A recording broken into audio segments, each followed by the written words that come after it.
we have a skyrocket as opposed to a sea rocket or a land rocket, I guess. Anyway, it's projected into well, that should be sky, not the air. So that t seconds after it is launched, right, so we start the timer once we launch it, its height can be modeled by this equation.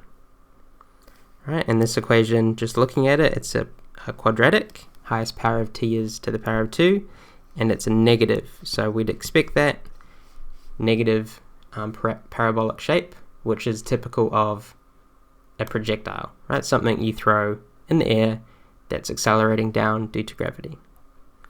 And the question is asking, what is the maximum height that it will reach, right, before it comes back down to the ground?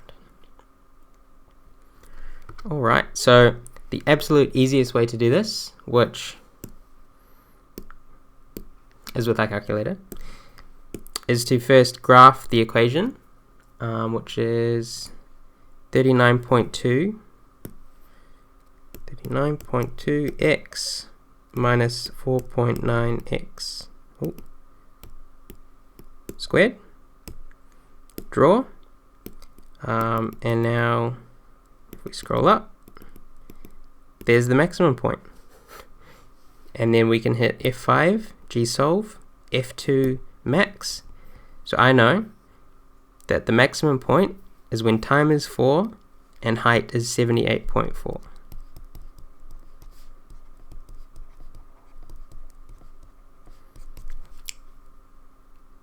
Done.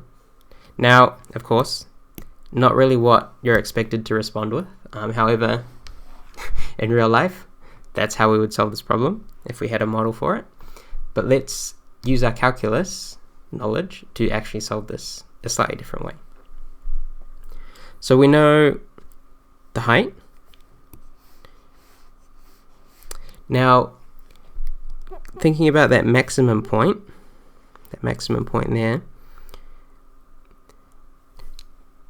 to find the time, in this case we know it's 4 seconds, but to find that time, it's when the derivative of height would equal 0. So the derivative of the height, of the distance, is velocity, right? And when velocity is 0, going up and down, it's at that point right before it starts falling back down. So we need to find the derivative of height, which in this case, the derivative of 39.2t is just 39.2, and the derivative of minus 4.9t squared is minus 2 times 4.9 t to the power of 1. So just neatening that up, we get minus, what is that, 9.8 t as the derivative of height. So when the derivative of height is 0, it is at a maximum. Yep. And we know it's a maximum because it's this negative parabolic shape as opposed to a cubic where it could have been a minimum. Right? So now we can set our derivative to equal 0, add 9.8t on both sides, divide both sides by 9.8, and that will give us 4 seconds. Awesome, so let's reread the question. What is the maximum height it will reach? So we haven't found the maximum height yet. We found the time at which it is at a maximum height. So our last step, finding max height at time is equal to 4. So we can now use that time in our height equation to find the height, right? Because it takes input time, gives output height.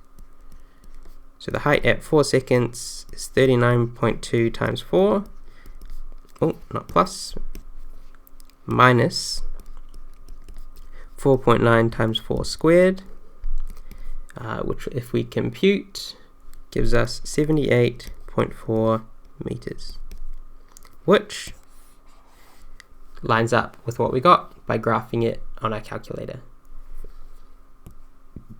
Cool, so for this problem, step 1, I do recommend graphing it, right, because then you can visualize it, you actually can get the answer right away.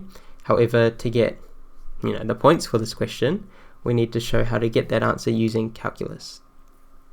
So our first step was finding the derivative, right? And then we equated that to 0. So we equated it to 0 because we know when the derivative is 0, we are at a turning point. And in this case, since it's a negative quadratic, the only turning point is a maximum. We then solved for time, and then use that time to find the maximum height. Alright, and if you got up to step 3, that is achieved, and then if you found time and then found the maximum height, that is merit.